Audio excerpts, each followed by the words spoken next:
అమ్మ, మకర రాశి వారికి ఎలా ఉంది ఈరోజు? ప్రధానంగా వృత్తికి సంబంధించిన విషయాలలో ఒత్తిడి అనేది చాలా అధికంగా ఉంటుంది.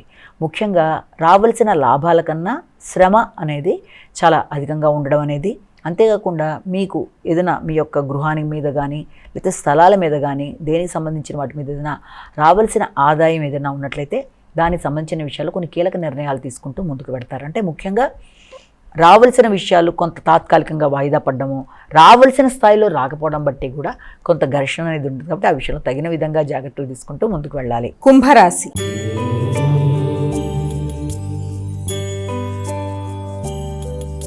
అమ్మ, కుంభరాశి వారికి ఎలా ఉంది ఈరోజు? కుంభరాశి వాళ్ళకి ముఖ్యంగా దూర ప్రయాణాల కొరకు ఆలోచనలు అనేవి చేస్తారు. అసంతృప్తి అనేది అధికంగా ఉంటుంది.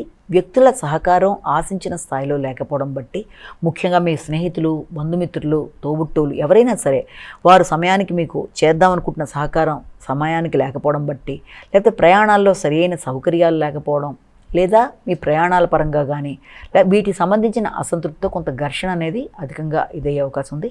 మిస్అండర్స్టాండింగ్స్ కంటే అపార్థాలకు అవకాశం ఉన్న రీత్యా అది మిత్ర బృందంతో కావచ్చు, కుటుంబ సభ్యులతో కావచ్చు, తగిన విధంగా జాగ్రత్తగా నిర్ణయాలు తీసుకొని ముందుకు వెళ్ళాలి.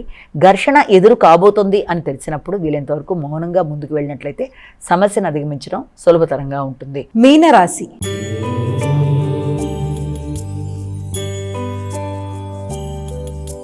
అమ్మ, చివరిదైన మీనరాశి వారికి ఏ విధంగా ఉంది ఈరోజు? ఆరోగ్య సంబంధమైన విషయాలలో కొంత తగిన విధంగా జాగ్రత్త తీసుకోవాలి. ముఖ్యమైన ప్రయాణాలు వాయిదా పడే అవకాశం ఉంది.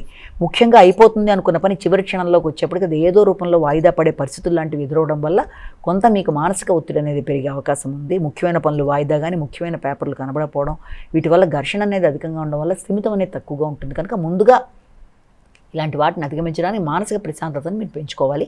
మెడిటేషన్ లాంటివి చేయడం, కొంచెం స్థిమితంగా ఉండి ఆలోచించడం, పని అవ్వలేదనే ఘర్షణతో ముందుకు వెళ్ళి ఆ పనిని ఇంకా ఇది చేసుకునే కన్నా కొంత దాన్ని తాత్కాలికంగా వదిలేసి ముందు ప్రశాంతతను పెంచుకునే విధంగా మీరు చూసుకోవడం, మానసిక ఒత్తిడిని అధిగమించే విధంగా ప్రయత్నాలు చేయడం, శ్వాస నిశ్వాసాల మీద ఎక్కువ మీరు దృష్టి కేటాయించుకుంటూ ప్రశాంతమైన వాతావరణాన్ని క్రియేట్ చేసుకుంటూ స్థిమితంగా తర్వాత నిర్ణయం తీసుకుంటూ ముందుకు వెళ్తే పనులు కొంతవరకు అనుకూలంగా ఉంటాయి.